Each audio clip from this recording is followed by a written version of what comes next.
بالله من شرور أنفسنا ومن سيئات أعمالنا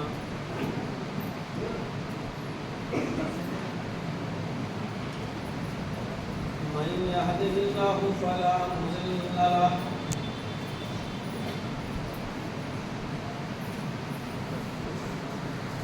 ومن يضلله فلا هادي له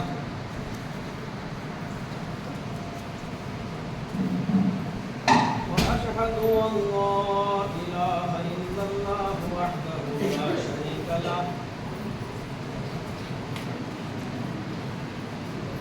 وأشهد أن محمدا عبده ورسوله أما بعد فإن خير الحديث كتاب الله وخير الهدي هدي محمد صلى الله عليه وسلم وشر الأمور محدثاتها وكل محدثة بدعة وكل بدعة ضلالة وكل ضلالة في النار. أعوذ بالله من الشيطان الرجيم. بسم الله الرحمن الرحيم. وإذا ابتلى إبراهيم ربه بكلمات فأتمهن قال إني جاعلك للناس إماما رب اشرح لي صدري ويسر لي أمري واحلل عقدة من لساني يفقهوا قولي. حاضرین جمعہ جامع مسجد بیٹھی اس کے اطراف سے اور مجبار سے تشریف لائے ہوئے معزز سامعین حضرات، مدت دراز کے بعد آپ کی اس بستی میں میری تشریف آوری ہو رہی ہے. مجھے یاد ہے کہ اس سے پہلے بھی میں یہاں ایک دو مرتبہ آ چکا ہوں.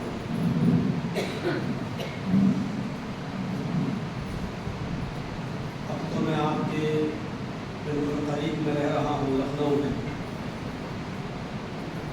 کوشش کروں گا کہ جلدی جلدی آپ سے ملاقات ہوتی رہے. میں اپنے نیپال کے سفر پر تھا، کل ہی وہاں سے لوٹا ہوں. ندیم بھائی نے جو آپ کی لکھنؤ کی جمعیت اہل حدیث کے ناظم ہیں، مجھے فالو بھی کیا تھا اور میسج بھی چھوڑا تھا، لیکن نیپال میں ہونے کی وجہ سے میں ان کے میسج کو دیکھ نہیں سکا. کل جب میں لوٹا تو ان کے میسج کو میں نے پڑھا، سنا. وائس میسج تھا. اکثر جمعے کے خطبوں کی لسٹ پہلے سے بن جاتی ہے اور منگل یا بدھ تک وہ ہم سے رابطہ کر لیتے ہیں کہ آپ ہیں یا نہیں لکھنؤ میں. اسی حساب سے ترتیب بن جاتی ہے. ترتیب بن چکی تھی. میں نے ندیم بھائی سے کل بات کی. میں نے کہا کہ اب لسٹ بن چکی ہے اور میں آج ہی پہنچا ہوں اور مجھے رہنا یہی لکھنؤ میں ہے، تو قریب میں کوئی جگہ آپ مناسب سمجھے وہاں میرا خطبہ دلوا دیجیے. میرا ارادہ تھا خطرے میں جانے کا، لیکن ندیم بھائی نے کہا کہ نہیں، یہ بیٹھی کے لوگ کئی دنوں سے پریشان ہیں اور کئی بار اصرار کر چکے ہیں. میں نے کہا اگر اتنی جلدی کوئی انتظام کر سکے تو کوئی بات نہیں، مجھے کوئی اعتراض نہیں ہے. بہرحال ان کے ساتھ میں آیا ہوں. اللہ رب العالمین ہم سب کے آنے کو قبول فرمائے، آپ سب کے یہاں میں بیٹھنے کو قبول فرمائے. جو باتیں کہی جائیں اللہ رب العالمین اس پر ہم سب کو عمل کرنے کی توفیق عطا فرمائے. جمعے کا خطبہ ہے، مختصر ہوتا ہے. یہ مہینہ تو ذو القعدہ کا ہے اور بہت قریب مہینہ شروع ہو جائے گا ذی الحجہ کا، اور وہ مہینہ اپنے اندر ایک مقام رکھتا ہے، ایک اہمیت رکھتا ہے. اور کیوں نہ رکھے؟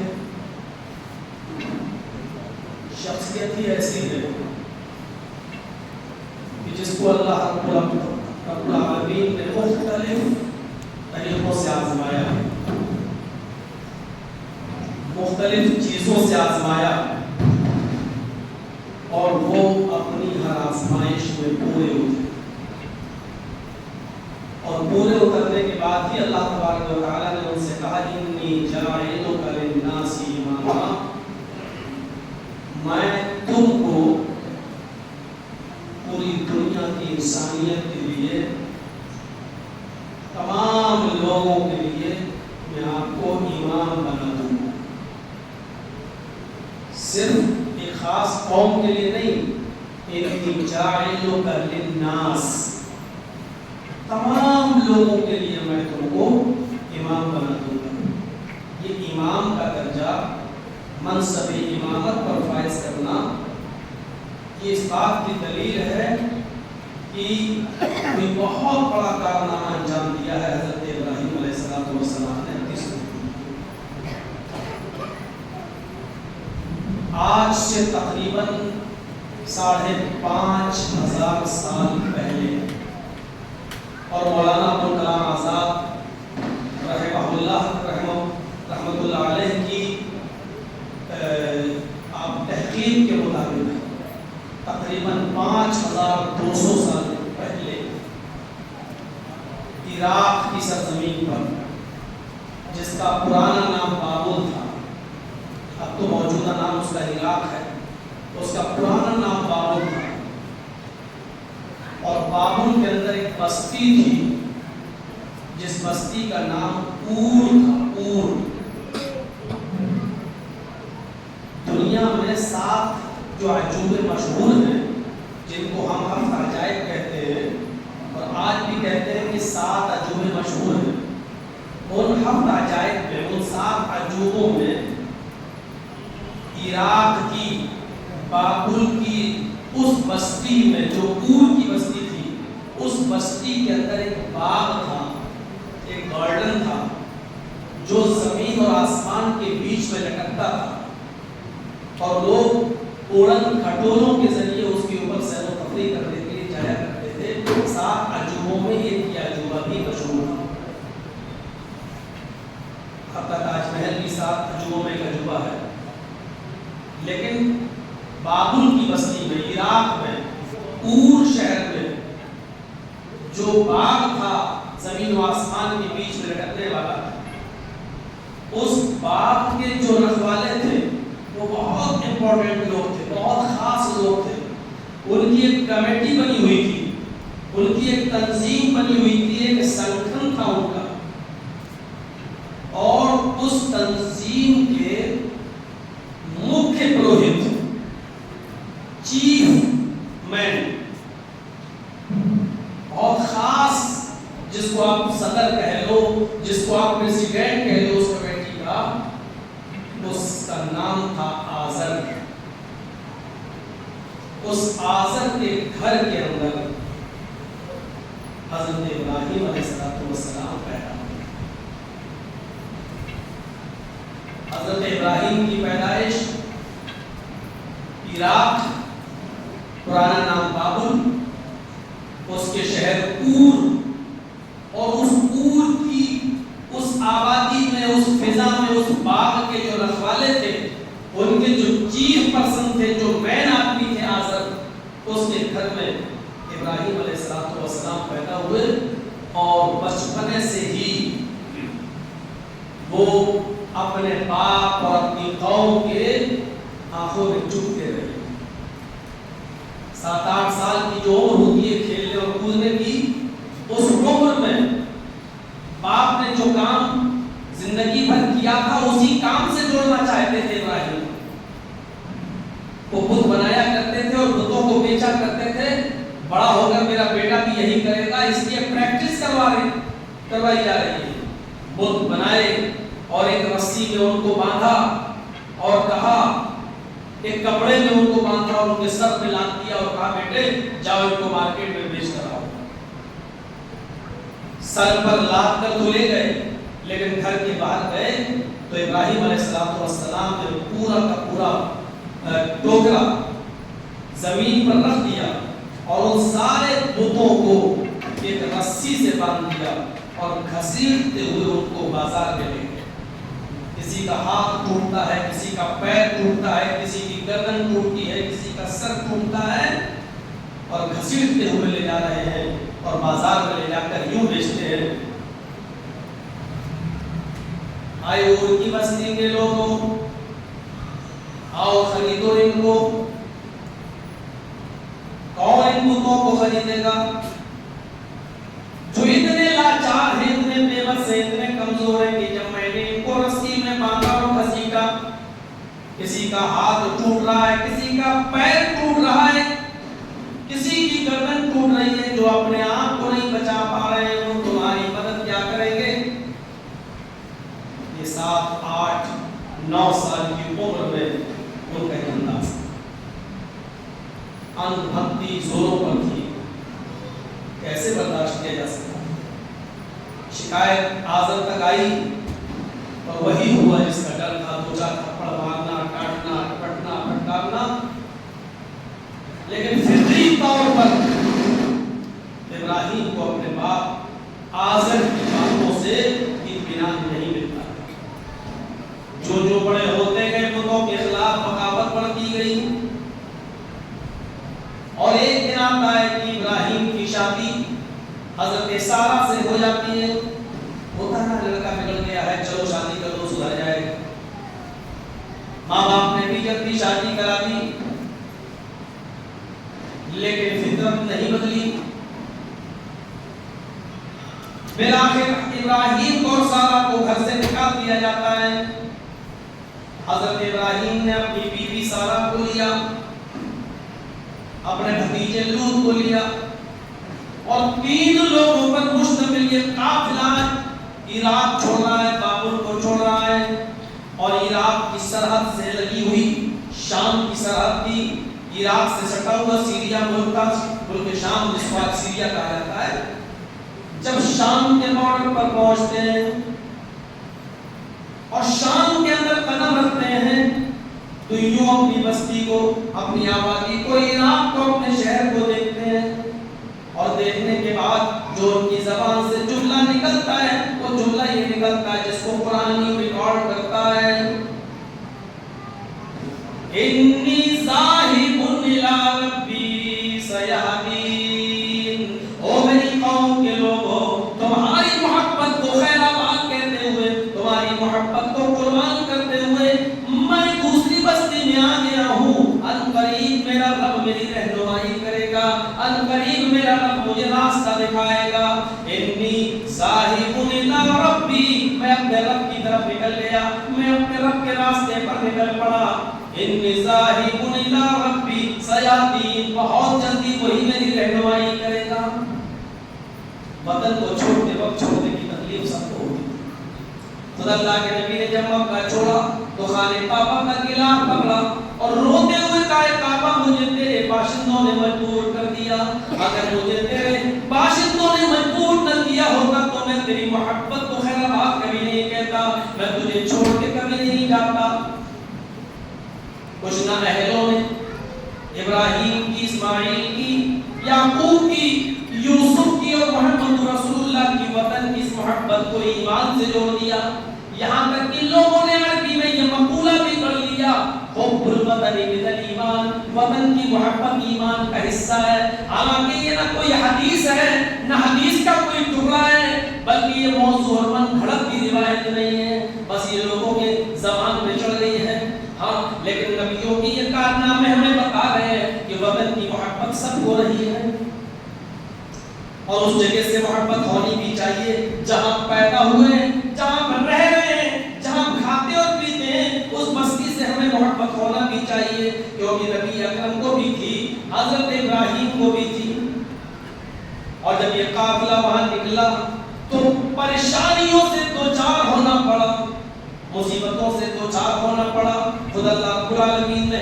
ابراہیم علیہ السلام کی شان میں یہی کہا، وَإِذَا ابْتَلَىٰ إِبْرَاهِيمَ رَبُّهُ بِكَلِمَاتٍ، ابراہیم کو ان کے رب نے مختلف نحیوں سے آزمایا ہے، وَإِذَا ابْتَلَىٰ إِبْرَاهِيمَ رَبُّهُ بِكَلِمَاتٍ، اللہ رب العالمین نے ابراہیم کے رب نے ابراہیم کو مختلف طریقوں سے آزمایا ہے، فَأَتَمَّهُنَّ، لیکن ابراہیم اپنے رب کی ساری آزمائشوں میں پورا اترے، ان پر اس کسوٹی پر پورا اترے۔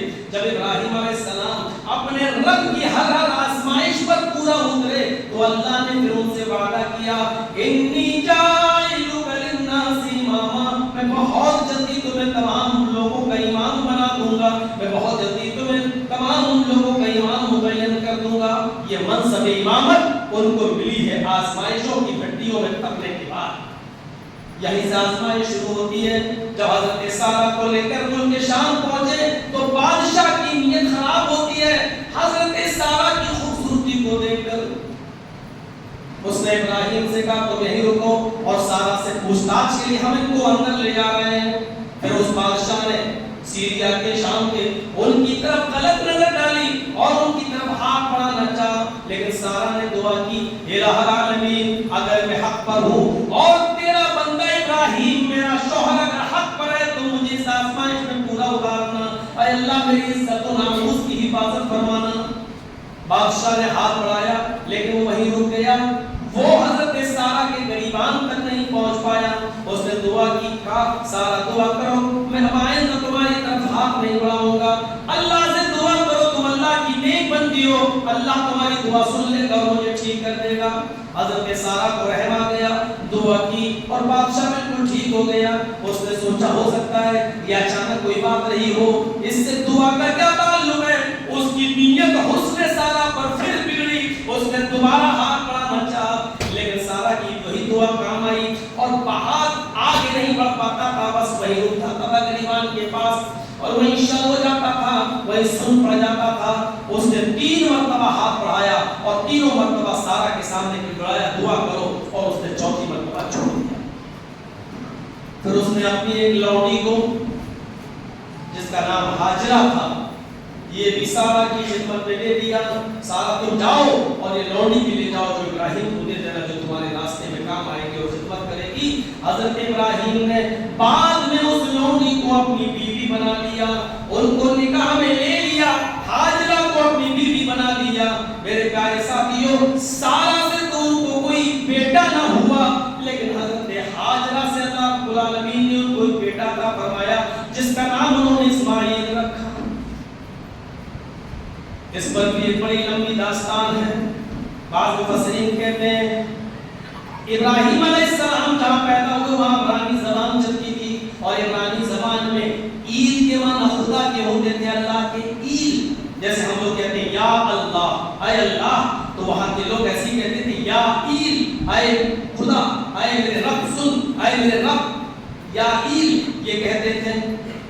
حضرت ابراہیم نے 85 سال کی عمر تک بیٹا بیٹا مانگا، رب ہب لی من الصالحین، اللہ بیٹا دے دے۔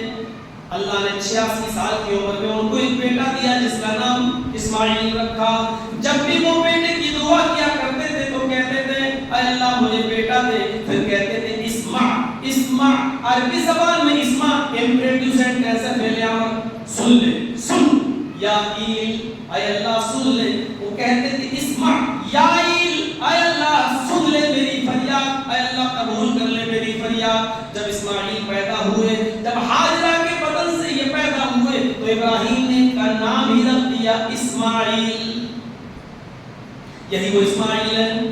جب پیدا ہوتے ہیں تو آزمائش شروع ہوئی ہے، دوبارہ امتحان آتا ہے، آئے ابراہیم اپنی بیوی ہاجرہ کو اور اس چھوٹے سے دودھ پیتے بچے کو بیاب ہو گیا وادی میں چھوڑ کے آؤ، اور وہ بھی میدان مینا میں۔ اس وقت بارڈر آرڈر ایسا نہیں تھا، ایک دوسری سیل نہیں تھے کہ یہاں پاسپورٹ دکھاؤ یا ویزا دکھاؤ، یہ ساری سرحدیں ایک تھیں۔ میرے بھائیو، اسماعیل کو لے کر، ہاجرہ کو لے کر حضرت ابراہیم میدان مینا میں آئے اور یہیں پر اپنی بیوی کو چھوڑا۔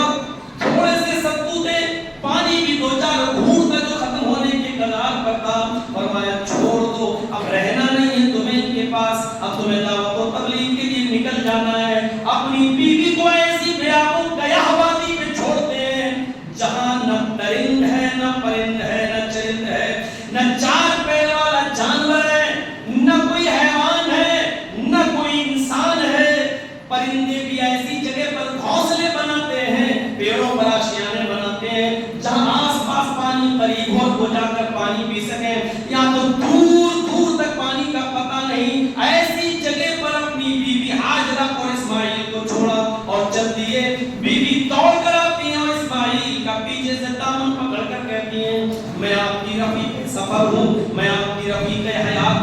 میں شریک غم ہوں، اے میرے شوہر کیا حق کی رفاقت میں، کیا دوستی بھرے سفر میں مجھے آپ نے کبھی مجھے نافرمان پایا ہے؟ کیا آپ نے کبھی میرے اندر کوئی کمی پائی ہے؟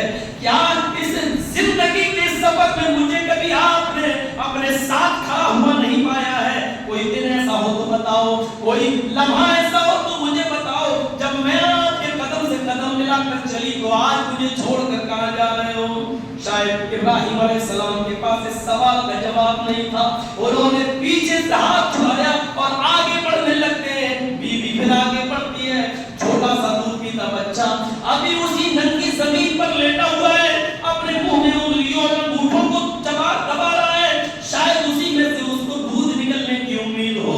تھوڑا سا اور آگے بڑھے تو بیوی نے پھر دامن پکڑا، آئے ابراہیم مجھے بتا دو کہ تم جا کہاں رہے ہو اور مجھے اکیلے یہاں چھوڑ کر جا رہے ہو، کب آؤ گے؟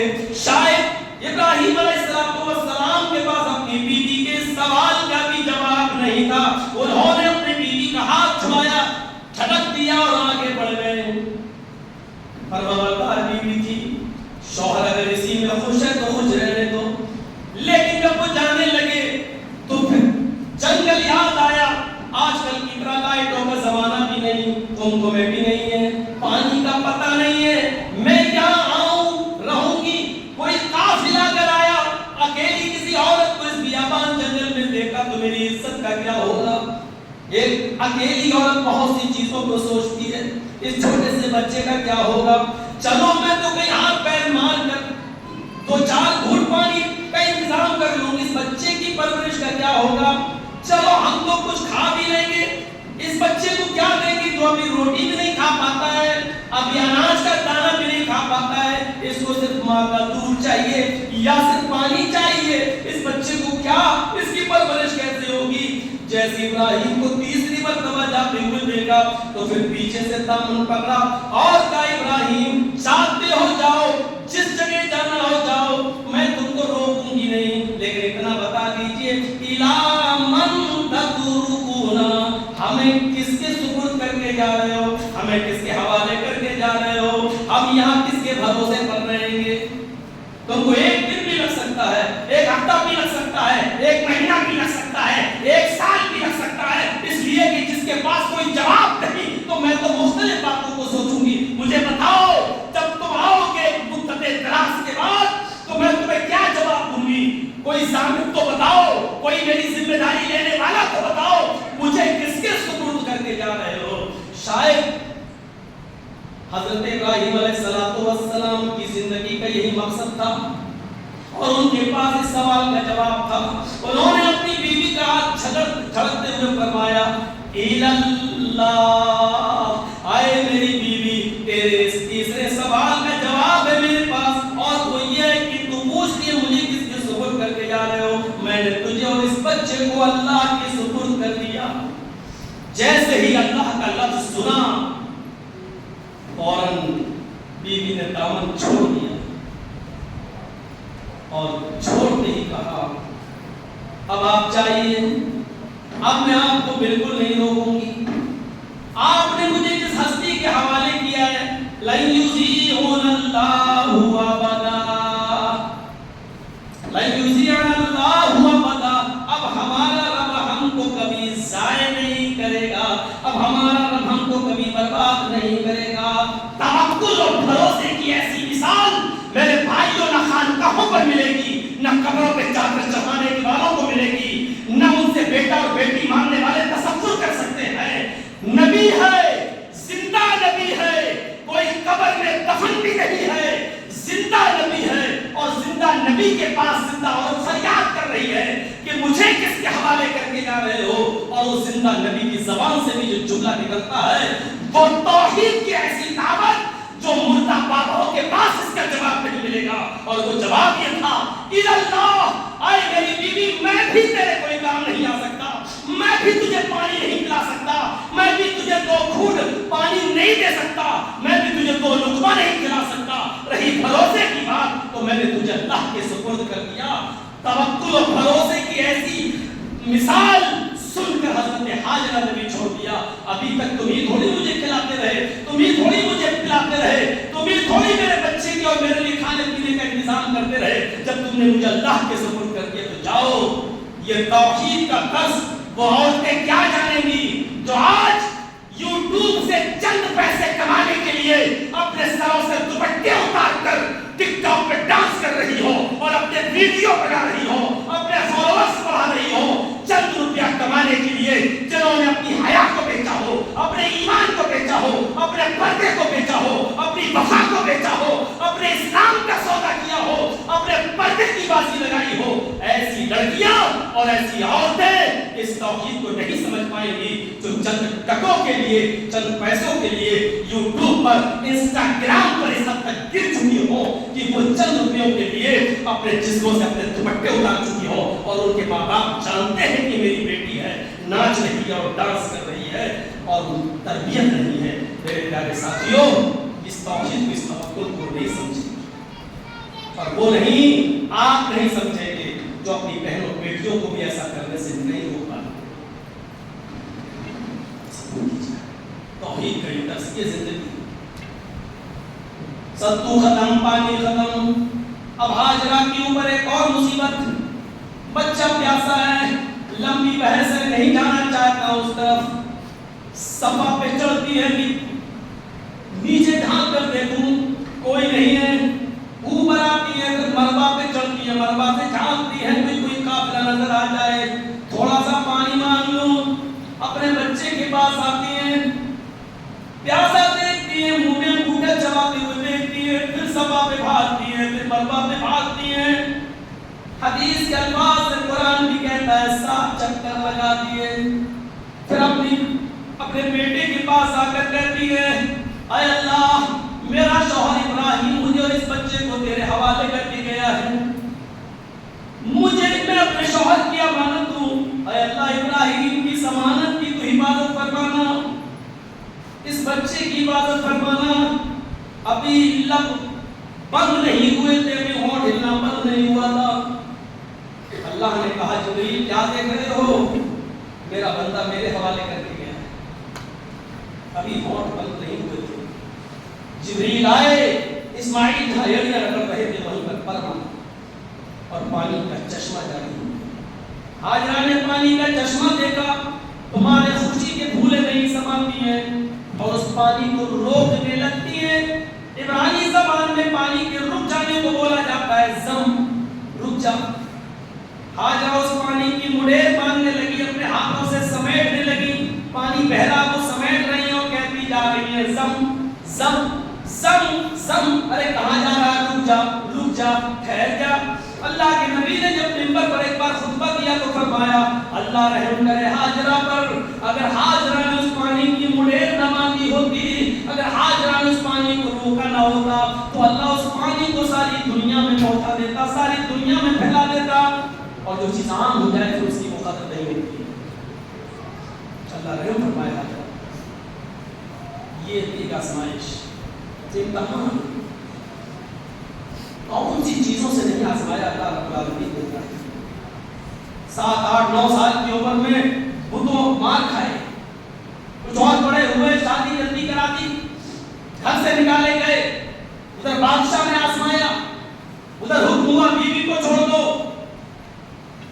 اور کیجیے آپ, دنیا میں حافظ ابن کثیر نے لکھا ہے تفسیر ابن کثیر کے اندر 4 بادشاہ ایسے گزرے ہیں جن کی پوری دنیا پر حکومت ہے. 4 بادشاہ ایسے گزرے ہیں جن پر کی حکومت پوری دنیا پر رہی ہے, جن میں 2 کافر تھے اور 2 مسلمان تھے. مسلمانوں میں ایک حضرت سلیمان علیہ السلام تھے جن کی حکومت پوری دنیا پر رہی, اور ایک ذوالقرنین جس کی حکومت پوری دنیا پر. اور کافروں میں ایک نمرود تھا اور ایک بخت نصر. نمرود اور بخت نصر جس کی حکومت پوری دنیا پر چلی. 4 لوگ, 2 مومن اور 2 کافر. مومنوں میں سلیمان علیہ السلام اور دوسرے ذوالقرنین, اور کافروں میں نمرود اور بخت نصر. اب غور کیجئے, اس سے مقابلہ ہو رہا ہے حضرت ابراہیم, اس سے نمرود سے. سنا ہے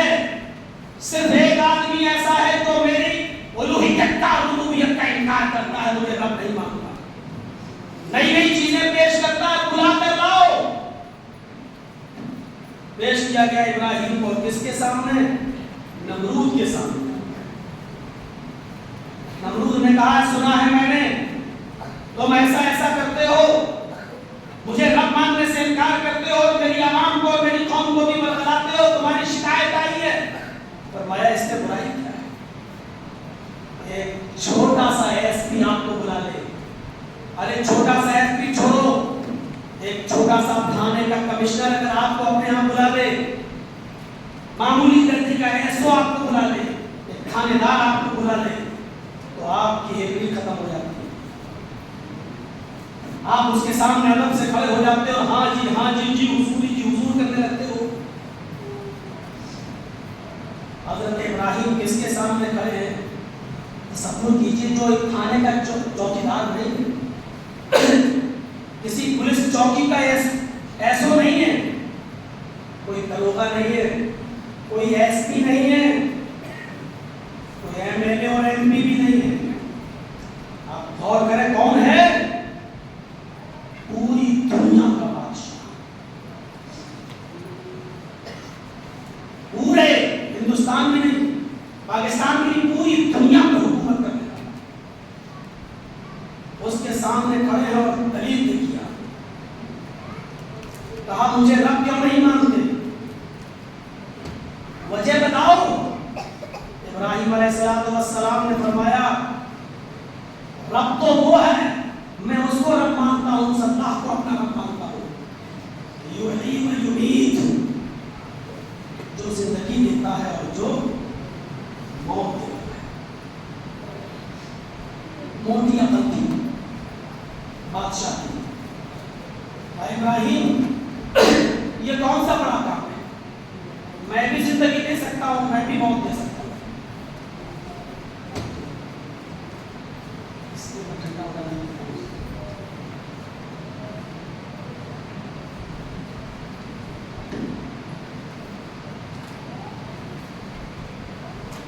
میں بھی زندگی دے سکتا ہوں، میں بھی موت دے سکتا ہوں۔ ابراہیم علیہ السلام نے کہا وہ کیسے؟ سنیے گا۔ اس نے کہا ایک آدمی ہمارے جیل میں پڑا ہوا ہے، اس کو موت کی سزا ہے، اس کو نکالا اور آزاد کر دیا جاؤ، دیکھو میں نے اس کو زندگی دی۔ اور ایک آدمی کو پکڑا، دیکھو یہ بے قصور ہے، بیچارے نے کچھ نہیں کیا، ڈرتا اس کو لائے اور اس کو قتل کرا، دیکھو میں بھی موت دیتا ہوں۔ ابراہیم علیہ السلام سمجھ گئے بڑی موت کی عقل کا ہے، یہ ایسے نہیں سمجھے گا، اس کی کھوپڑی میں نہیں بیٹھے گی بات۔ کہا کہ اچھا آپ نے اس سمجھ میں نہیں آئی ہے، ایسا ہے رب وہ ہوتا ہے جس کو ساری چیزوں کا اختیار ہو۔ موت اور زندگی کی تو ایک مثال میں نے دی جو تم نے کر کے دکھا دی، رب اس کو کہتے ہیں۔ اب سن میرا رب کیا کرتا ہے، میرا رب مشرق سے سورج نکالتا ہے اور مغرب میں ڈبوتا ہے، پورب سے نکالتا اور پشچم میں ڈبوتا ہے۔ اگر تو رب ہے، تو خدا ہے، تو اللہ ہے، تو مغرب سے نکال کے دکھاؤ، مشرق میں ڈبو دے، نکال پشچم سے، نہیں کر سکتا۔ جانتا تھا کہ ابراہیم علیہ السلام نے اس مرتبہ ایسی چیز کا مطالبہ کر دیا جو میرے بس کی بات نہیں ہے۔ ابراہیم علیہ السلام نے کہا مجبور ہو، نہیں کر سکتے ہو، اور جو مجبور ہو وہ رب نہیں ہو سکتا۔ آپ اندازہ سے مصباح کر رہے ہیں، یہ دلیل دینا بہت آسان ہے، آپ مجھ سے بحث کر سکتے ہو کیونکہ ملا مولوی بہت کمزور لوگ ہوتے ہیں۔ حضرت ابراہیم علیہ السلام کے بحث کس سے کر رہے ہیں؟ دنیا کی سب سے بڑی طاقت سے، اس سے کر رہے ہیں جو پوری دنیا کا بادشاہ ہے، اس سے۔ اب آپ اندازہ لگا سکتے ہیں کیا آزمائش کی، اور اس کے بعد حضرت ابراہیم علیہ السلام کو کن امتحانوں سے گزرنا پڑا۔ اتنا ہی نہیں، مختلف ناحیوں سے دلیلیں پیش کی۔ کچھ ستارے کو رب مانتے تھے، کچھ لوگ چاند کو رب مانتے تھے، کچھ لوگ سورج کو رب مانتے تھے۔ تو وہاں ڈائریکٹ یہ نہیں کہا ستارہ میرا رب نہیں ہے، چاند میرا رب نہیں ہے، سورج میرا رب نہیں ہے، یہ نہیں کہا۔